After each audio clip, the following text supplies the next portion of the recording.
अस्सलाम वालेकुम गाइस, कैसे हैं आप? उम्मीद करते हैं आप सब खैरियत से होंगे, खुश होंगे और हमारी दुआ है कि हमेशा खुश रहें, हंसते और मुस्कुराते रहें। मेरा नाम है रहमान अनवर और मैं हूँ मोहम्मद और मैं शफी। हूं जफर इकबाल। और आज हम जिस वीडियो पर रिएक्ट करने जा रहे हैं, इस वीडियो का टाइटल है अंबानी वेडिंग का सच। देखते हैं वीडियो। अगर वीडियो पसंद आए वीडियो को लाइक, चैनल को सब्सक्राइब ज़रूर कीजिएगा। तो देखते हैं। नमस्ते दोस्तों, सुबह के 8 बज चुके हैं।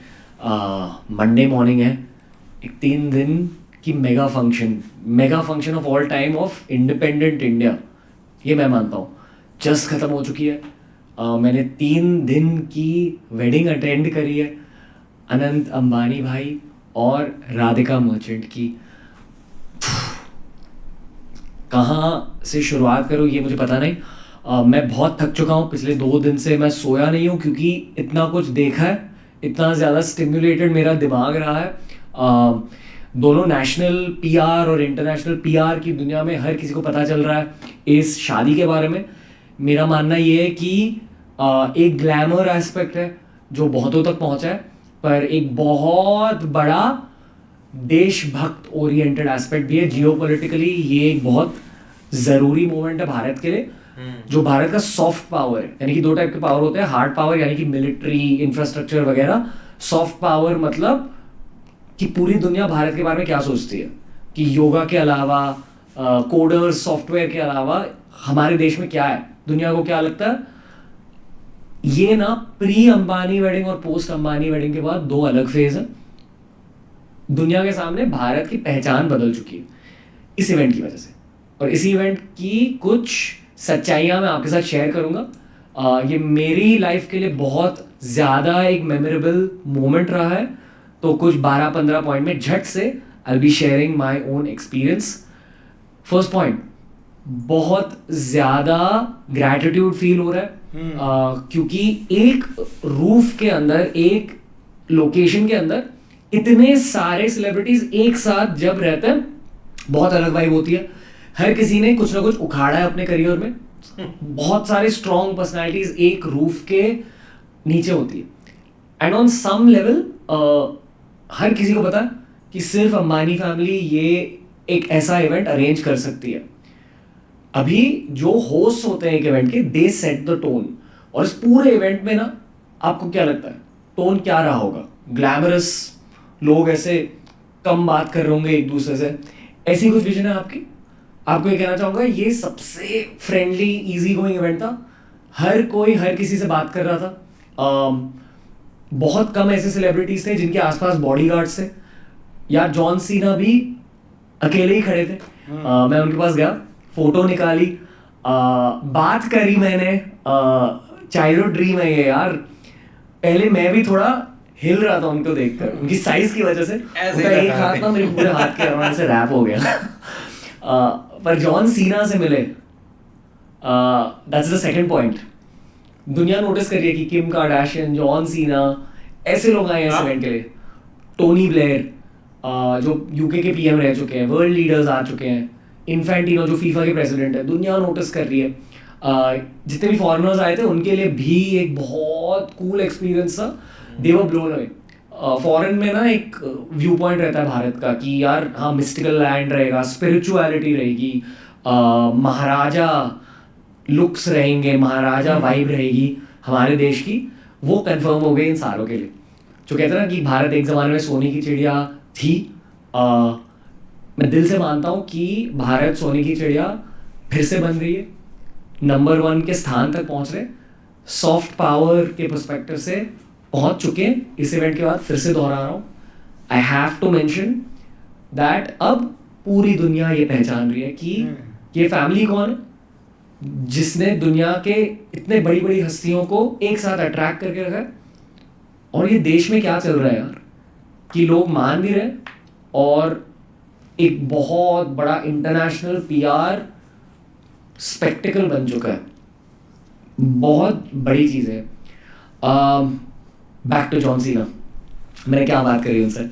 मेरा मानना है कि भारत में ऐसा कोई भी नहीं है जिसने WWE नहीं देखा है लाइफ के किसी फेज में। हर कोई जानता है कि जॉन सीना कौन है। बहुतों को इंस्पायर किया, हसल, लॉयल्टी, रिस्पेक्ट, ऐसी बातें करी मैंने उनके साथ। मैंने उनको कहा कि भारत के झोपड़ियों से लेकर सबसे जो अमीर घर रहते हैं ना, दोनों जगहों पर WWE देखते हैं लोग, और एक पूरी जनरेशन की मेंटालिटी को उन्होंने अफेक्ट किया। वो इमोशनल हो गए। उन्होंने कहा कि जब वो भारत आए हैं, उन्होंने कहा कि यार जब भी वो भारत आते हैं वो लव फील होता है, प्यार फील होता है, and that's what he looks forward to about coming to India. बहुत ग्रैटिट्यूड था उनमें भी, शांत है वो, बहुत प्यार से बात कर रहे थे। आई थिंक आसपास के लोग मोस्टली उनसे डर रहे थे कि यार जॉन सीना कैसे बात करें, पर वो खुल के बात कर रहे थे सब के साथ, बहुत चिल थे। मैं उनसे मिला 5 बजे, पर 9 बजे 10 बजे वो फिर से मिले मुझसे, और मैंने आधे घंटे के लिए उनसे बात करी, स्पिरिचुअलिटी के बारे में, भारत के बारे में, बनारस के बारे में बताया मैंने उन्हें। उन्हें कहा कि आप बनारस जाओ जब अब अगली बार भारत आ रहे हो, and he was listening very interested. But और कुछ एडवाइस भी दी मुझे, जो मैं अब नहीं शेयर करूँगा, मे बी वन डे जब वो शो पर आएंगे तब शेयर करूँगा। आई होप कि वो शो पे आ जाए। But bottom line, he gives a lot of his love to India. वो कह रहे कि सारे भारतीयों को ये कहो कि I love you guys and thank you for support. Next point, cricketers. Dhoni भाई थे वहाँ, अगेन बहुत ज़्यादा अप्रोचेबल थे धोनी भाई इस वेडिंग पे। इशू ये है कि बहुत सारे लोग उनके आसपास थे, so it wasn't easy to go get a photo.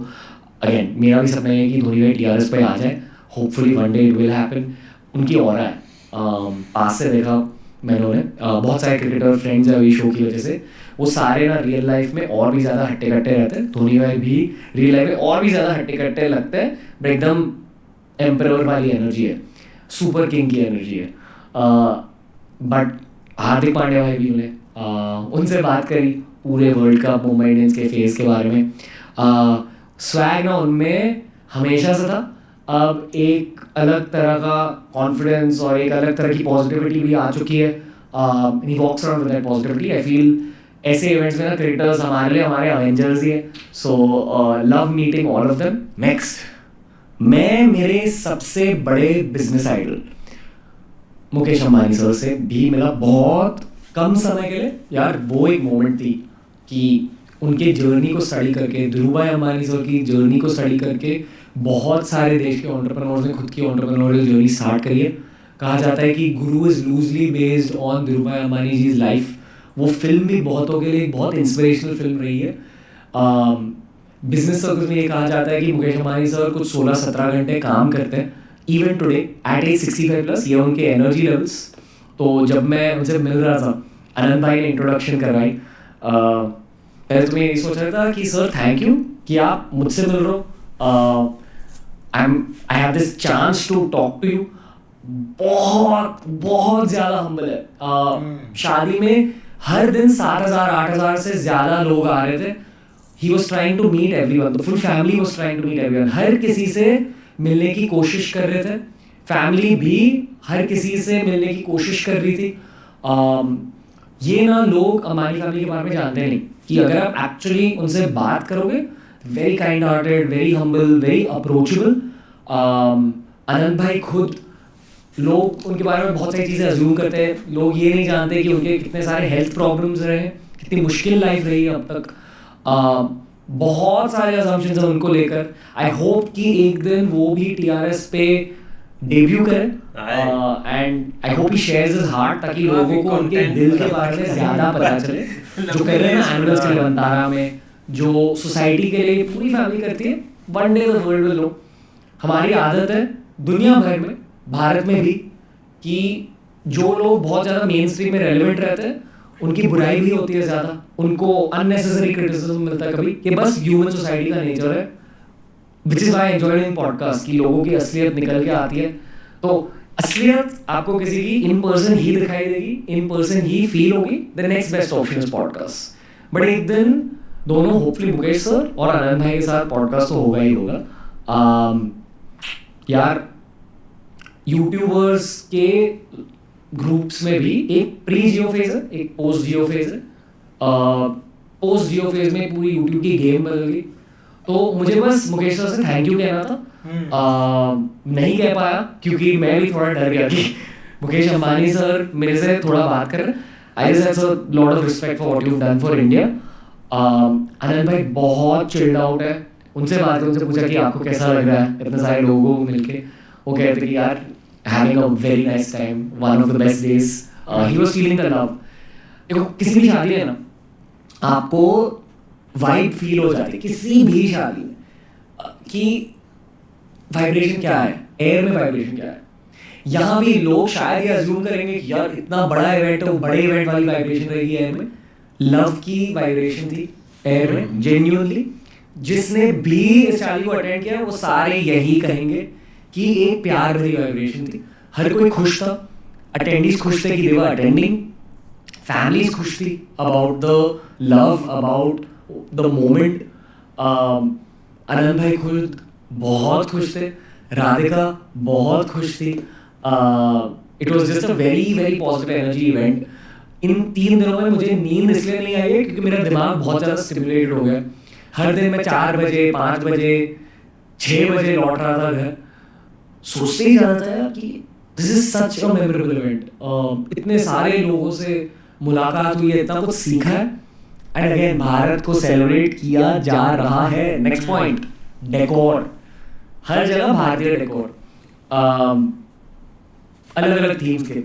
Universal studios नाम की एक जगह है, थीम पार्क है अमेरिका में, बड़ा थीम पार्क है, दुनिया भर में थीम पार्क है यूनिवर्सल स्टूडियोज के।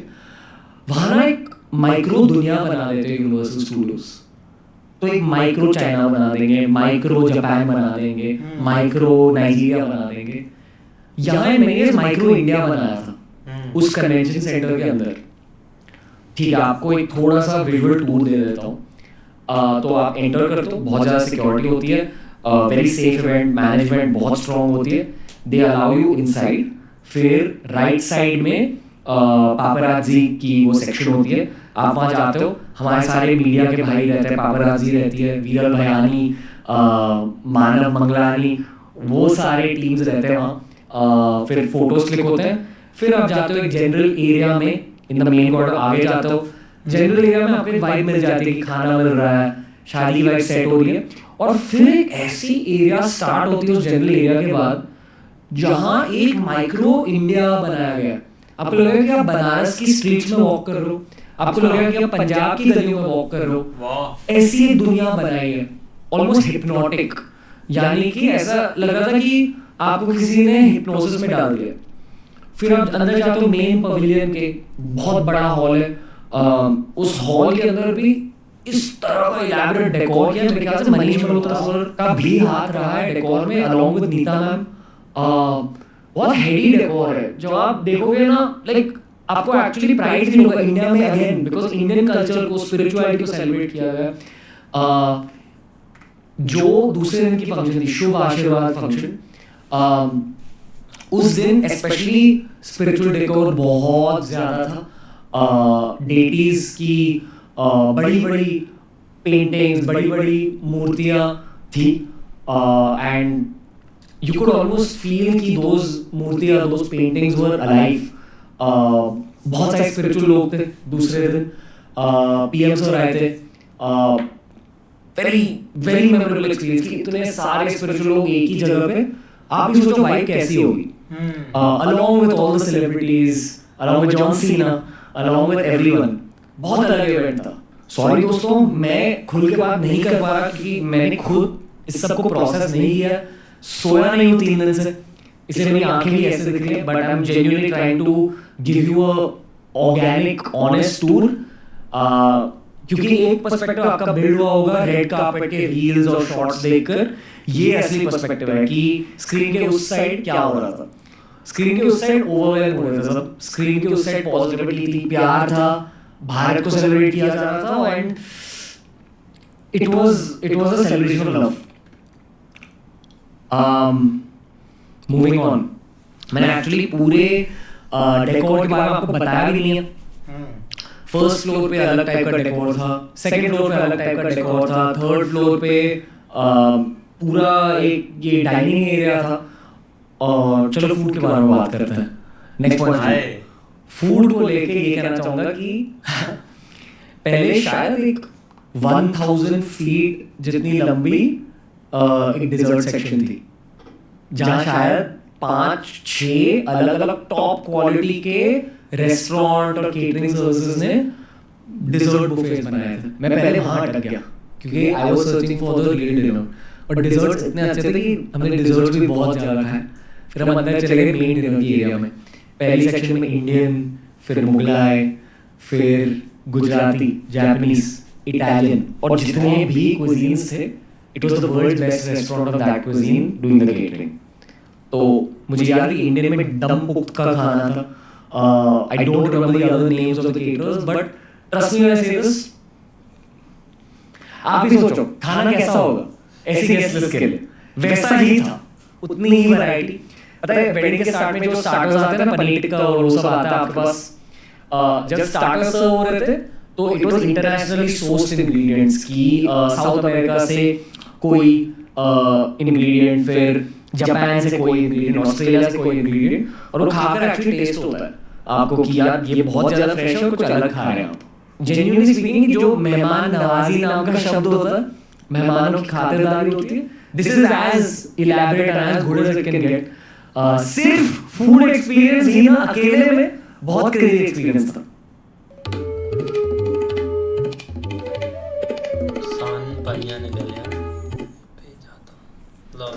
बट एक और क्रेजी एक्सपीरियंस के बारे में बताऊंगा।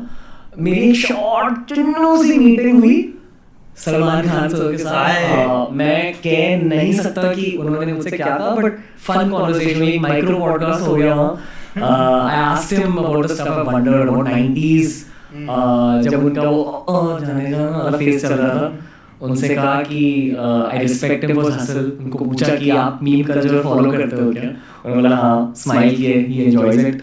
उन्होंने लाइफ एडवाइस दी मुझे, एंड मैंने बोला उनको शो पर आ जाओ सर, आज नहीं तो 10 साल बाद, just positive energy exchange. It was magical this event कि सलमान खान सर मिल गए। जैसे वो बिग बॉस में है ना वैसे ही है, but more lovable, more fun. ये कहना चाहूँगा मैं। Very very charming as is the case with all the celebrities. Moving on, speaking about हस्तियाँ, स्पीकिंग अबाउट सेलिब्रिटीज, जो मीम कल्चर राधिका मर्चेंट से एसोसिएटेड मीम्स बना रहा है, एकदम कृष्णा लागे थे। मैं उन्हें राधिका मर्चेंट के बारे में एक चीज कहना चाहूंगा, एकदम आनंद भाई की राधा लागे थे। दैट्स ऑल आई से। पता है कह रहे ना कि she is ultimate beauty, she can eat 100 Angelina Jolies for dinner, ये वो। ये उनकी पॉजिटिविटी की वजह से। उनके फादर भी मिले थे, वीरेन मर्चेंट सर, बहुत बहुत प्यारी फैमिली है, बहुत हम्बल है। सोचो यार इतने फंक्शंस के बाद, इतने सारे लोगों से मिलने के बाद भी उनके एनर्जी लेवल्स अच्छे ही थे। They were enjoying themselves, they were enjoying the moment. Very wholesome experience. जिन इंसानों के दिल में अच्छाई होती है ना, उनके चेहरे पर भी दिख जाती है। बस यही कहूँगा। मेरे खुद के पॉइंट्स अब खत्म हो चुके हैं। मेरे आसपास हमारे क्रू मेंबर्स बैठे हैं, तो इस सोलो पॉडकास्ट में एक हटके चीज़ होगी जहाँ हम हमारे क्रू के साथ Q&A करेंगे। तो let's start the crew Q&A को समझने की आप भी कुछ चीज़ों के बारे में सोचो, शायद वो चीज़ें आंसर हो जाएंगी इसके थ्रू। यस रोहन भाई। सो आपने बात की मुकेश भाई के बारे में या आनंद भाई के बारे में, राधिका मैम के बारे में, तो नीता अंबानी मैम की एनर्जी कैसी थी? बिकॉज उनका भी एक वाइब ऐसा मैंने सुना है, तो उनकी एनर्जी कैसी थी? जैसे एक फैमिली की लीडर होती है वैसे ही फैमिली की लीडर की एनर्जी, ऑब्वियसली वेरी आर्ट्सी। उनकी भी डिजाइन सेंस बहुत स्ट्रॉन्ग है। आई एम 100% जो डेकोर में उनका मेन रोल रहा है अलॉन्ग विद मनीष मल्होत्रा। उन्होंने ये जितनी बातें हुई I am sure she is in charge of planning. There is a reason कि वो उस कन्वेंशन सेंटर का नाम भी नीता मुकेश अंबानी कन्वेंशन सेंटर रखा है। मैंने उनसे बात करी, थैंक यू बोला फिर से। मेरी स्कूलिंग DIS में हुई है, रिलायंस के स्कूल है, she has headed that school as well. तो उनसे कहा कि जितना भी मैंने करियर में किया है, उसके जो कोर सॉफ्ट स्किल्स है वो मैंने स्कूल में सीखी कि कम्युनिकेशन कैसे करते हैं, डीप थिंकिंग कैसे करते हैं, स्पोर्ट्स मेंटालिटी, ये वो। Actually it's an outcome of school. तो उनको भी थैंक यू बोला। और उनमें एक ममता है, मैंने पैर छुए ऑनेस्टली उनके, ये बचपन से देख रहा हूँ मैं। सो जस्ट वांट टू से थैंक यू, मजा आया।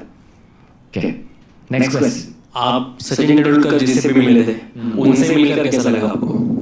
पहले तो मैं ये कहना चाहूँगा कि दोस्तों मैंने मेरे क्रू को बताया नहीं है ये सब, ये जो भी सोलो पॉडकास्ट में अब बातें हो रही है ये पहली बार उनसे भी कह रहा हूँ। एक्चुअली उनसे ही कहना था, because you talk to your team, talk to your guys about it, but I am glad कि आप लोगों के साथ ये मोमेंट शेयर हो रही है। सचिन तेंदुलकर सर को मिलने के बाद बचपन का सपना पूरा हुआ। उन्हें पता है कि वो खुद सचिन तेंदुलकर है, उनको भी थैंक यू बोला बचपन के लिए। अंजलि मैम से बात हुई, एक्चुअली मैंने अंजलि मैम को रिक्वेस्ट किया कि ma'am can I ask Sachin sir for photo, क्योंकि बहुत लोग पूछ रहे थे। Ma'am is a watcher of TRS, specially spiritual episodes, तो एक मोटिवेशन मिल गई है TRS को कंटिन्यू करने की। TRS स्टॉप करने के थॉट्स आ रहे थे एंड इस इवेंट ने मेरा पूरा पर्सपेक्टिव बदल दिया। आई रियलाइज एक पर्पस है, बहुत लोग देख रहे हैं। जब हम शो रिकॉर्ड करते जाते हैं ना, यू स्टक इन अ, पता नहीं चलता कि कितने लोग देख रहे हैं, तो अच्छा लगा यार, मज़ा आया। एंड सचिन सर को देखकर ऐसा लगता है कि भगवान के कोई अवतार आपके आसपास घूम रहे हैं, बस ये कहना चाहूँगा। Okay, next question. सर आप अनंत अंबानी की शादी में गए थे सर, तो वहाँ पर बहुत सारे सेलिब्रिटीज आए थे सर, सबको एक साथ में देख के सर कैसा फील हुआ? आई थिंक लोगों की एक परसेप्शन है कि सेलिब्रिटीज़ आपस में बात नहीं करते, पर वो भी इंसान ही है, उन्हें भी भाईचारा चाहिए, दोस्ती चाहिए। क्रिकेटर्स, एक्टर्स, पॉलिटिशियन सब साथ में बात कर रहे थे, एंजॉय कर रहे थे। स्पेशली बारात, जिसकी बात नहीं हुई है इस सोलो पॉडकास्ट में, बारात के वीडियोस बहुत सारे लोगों ने देखी है। उस बारात की खुद की एक एनर्जी थी, और धोनी सर, रणवीर सिंह, रणबीर कपूर, सारे लोग साथ में डांस कर रहे थे। बारात को डिस्क्राइब नहीं किया मैंने, ठीक है, तो जैसे मैंने लोकेशन को डिस्क्राइब किया ना, उसी तरह बारात का भी एक अलग कॉरिडोर था, साइड में लंबा कॉरिडोर था। बारात 4 घंटे जितनी लंबी थी, और 8-9 ऐसे स्टेशंस बनाए थे, और एंड में एक मेन स्टेज था। हर स्टेशन पर एक छोटा कॉन्सर्ट था, और कॉन्सर्ट्स किसके थे? रेमा, वो काम डाउन, फिर सुखबीर, ओ हो, फिर उसके बाद AP ढिल्लों, हनी सिंह सर। उन्होंने मुझे देखकर फाइनली कहा कि आप दिल्ली आओ। नहीं भाई, मैं नहीं गया, मैं बस एंजॉय कर रहा था उनके सॉन्ग्स पे डांस करके। बारात एक बहुत मेमोरेबल मोमेंट थी। एंड में दलेर मेहंदी सर और उनके बेटे ने एक कॉन्सर्ट रखा था, वो कुछ अलग ही वाइब थी वहाँ। दलेर मेहंदी का कॉन्सर्ट देख लिया, तो again very very very memorable memory. और सारे सेलिब्रिटीज साथ में सारे कॉन्सर्ट्स को एंजॉय कर रहे थे, ये कुछ अलग ही था। सारे सेलिब्रिटीज टीनेजर्स बन गए, बच्चे बन गए वहाँ उस बारात में। That was the best thing, that's what I think the cameras captured also. इस पूरे वेडिंग में एक भी ऐसी मोमेंट नहीं थी जहाँ कोई परफॉर्मेंस, कोई इवेंट नहीं हो रहा था। उस कॉरिडोर में भी अलग अलग फूड स्टॉल्स थे। बनारस से लस्सी ऑर्गेनाइज हुई थी, पान ऑर्गेनाइज हुआ था, चाट स्टॉल्स थे, दुकानें बनाई थी जहाँ आप एक्चुअली अंदर जा सकते हो और बनारसी साड़ी मतलब अब खरीदनी नहीं, आप बस ले सकते हो वहाँ से। तो ऐसे सेटअप्स बनाए थे, वेरी क्रेजी। बिल्कुल यार, एक सर ने जो अपना एक्सपीरियंस शेयर किया है ना, उसमें बहुत सारे ऐसे क्वेश्चन थे कि हर एक के माइंड में कि जो उनके क्लियर हों। लेकिन ये कि जो रणवीर सर गए हैं ना, तो लग ही रहा था कि जब वो वापस आएंगे ना, बहुत सारे जो है ना, बहुत सारे जो एक स्पेशल बंदे हैं उनको वो एक ऑफ़र करके आएंगे कि हमारे साथ एक बार आकर बैठें, अपना एक्सपीरियंस शेयर करें। और वही बात हुई, सर बता रहे हैं कि वो सब के साथ मिले। लेकिन यार जो एक वहाँ पर डेकोरेशन की गई थी ना, या बाकी एक डिज़र्ट लगाए गए थे, एक पूरा यार हर तरह से, मतलब आप जिस भी एरिया में जाना चाहते हैं ना, वहाँ के आपको खाने, वहाँ की जो मशहूर चीज़ें हैं वो पूरे एरिया में यार लगाई गई थी। बहुत बड़ा एरिया था, बहुत सारी चीज़ें थी। देखकर यार बहुत अच्छा लगा ये वीडियो, काफ़ी पता और चला। नहीं वाकई यार, एक भाई सबके साथ मिला तो है, लेकिन जो एक जॉन सीने के साथ मिलकर खुशी हुई है ना, वो नहीं जिता सकते। क्योंकि ठीक है, बचपन में यार एक WWE बहुत देखी गई है, एक इंडिया में भी बहुत लोग देखते थे, लेकिन इधर पाकिस्तान में हम भी बचपन में देखते थे यार। उस टाइम मुझे लगता है कि इधर इंटरनेट वगैरह कुछ भी नहीं था, एक टीवी होता था, उस पर 10 स्पोर्ट पर लगती थी भाई एक WWE। तो उसमें बहुत भाई एक हमारे तो फेवरेट रहे, बटिस्टा होता था उसमें, शेमस होता था उसमें बड़े बड़े हमें अभी, हाँ अभी रैंडी ऑर्टन हमें अभी भी उनके एक नाम याद है और हमने बहुत देखी होते थे ना। ट्रिपल एच था ना, हाँ ट्रिपल एच था, शान था एक इस तरह, शान अंडरटेकर था और दूसरा अंडरटेकर हर साल जीता था एक नया अवतार। उसका भाई का नाम क्या, केन था कि पता नहीं क्या। और छोड़ो अब अगली बात करने दो। तो हम हमारा भी एक ना एक काफ़ी एक फेवरेट रहे हैं जॉन सीना। फिर उन्होंने एक मूवी बना दी थी हिट, मतलब कि वो एक फास्ट एंड फ्यूरियस, उसमें काफ़ी अच्छा था। तो एक ड्रीम काफ़ी उनका ना एक बड़ा था, एक ठीक है एक मिले हैं उनसे, लेकिन काफ़ी भाई जब इतने एक स्टार जुड़े हो तो बंदा खुद कंफ्यूज हो जाता है किसके पास जाऊं किसके पास ना जाऊं। भाई का अच्छा एक्सपीरियंस बिल्कुल ऐसे ही है। लेकिन ये कि भाई सबसे ज़्यादा जो एक एनर्जी थी ना वो थी जो होस्ट कर रहे थे, खासकर आप अंबानी की बात करें, उनकी एक वाइफ की बात करें, अनंत की बात करें, तो मतलब ये कि देखो ना हर एक गेस्ट को मिलना और उसको एकदम जो है ना वो एक अच्छे से ट्रीट करना, ये कोई आसान काम नहीं होता। डेली के 5-7 हज़ार बंदे को आप डील कर रहे हैं, बहुत मुश्किल होता है। लेकिन फिर भी भाई उन्होंने एक हंसते मुस्कुराते जो है ना वो एक अपना इवेंट जो है ना वो गुजारा। लेकिन भाई रणवीर सर की बात करें तो भाई इनको कंटेंट मिल गया 2-3 महीनों के लिए, क्योंकि जो बड़े बड़े स्टार थे ना, खासकर नेक्स्ट मुझे लग रहा है कि जॉन सीना का पॉडकास्ट आएगा उसकी वजह ये है कि एक अच्छी चीज़ है। देखो ना एक हम बचपन में नहीं पता होता कि एक हमारा जो है ना जब हम बड़े होंगे हमारा क्या कैरियर होगा, किस साइड के ऊपर जाएंगे, लेकिन उस वक्त बहुत सारी चीज़ें ऐसी हमारे सामने से गुजरती हैं, हमारे ख्वाब बन जाते हैं। खासकर जिस तरह एक सचिन तेंदुलकर की बात करें, एक सलमान खान के साथ मिलना, जॉन सीना के साथ मिलना, अमिताभ बच्चन, मतलब एक उसके अलावा एक टोनी जो उनके मतलब प्राइम मिनिस्टर थे यार, फीफा के जो प्रेसिडेंट थे, मतलब इस तरह के जब स्टार सामने एक बंदा देखता आता है तो एकदम जब वो एक आपके सामने आ जाते हैं तो फिर यार एक डिफरेंट फीलिंग होती है। लेकिन और जो एक इवेंट ऑर्गेनाइज किया था, जिस तरह वो बता रहे थे कि एक जैसे ही आप इंटर होते हैं फिर उसके बाद एक लंबी लाइन है, उसमें एक खाने हैं और एक आपकी पिक्चर्स हो रही हैं, मीडिया है, आगे जो है ना वो हॉल है, हर तीनों फ्लोर के ऊपर डिफरेंट, यार एक कमाल का इवेंट यार। बिल्कुल यार, बेस्ट वीडियो थी। उम्मीद करते हैं आपको पसंद आएगी। अगर पसंद आए वीडियो को लाइक, चैनल को सब्सक्राइब ज़रूर कीजिएगा। मिलते हैं नई वीडियो के साथ, तब तक के लिए अल्लाह हाफिज़।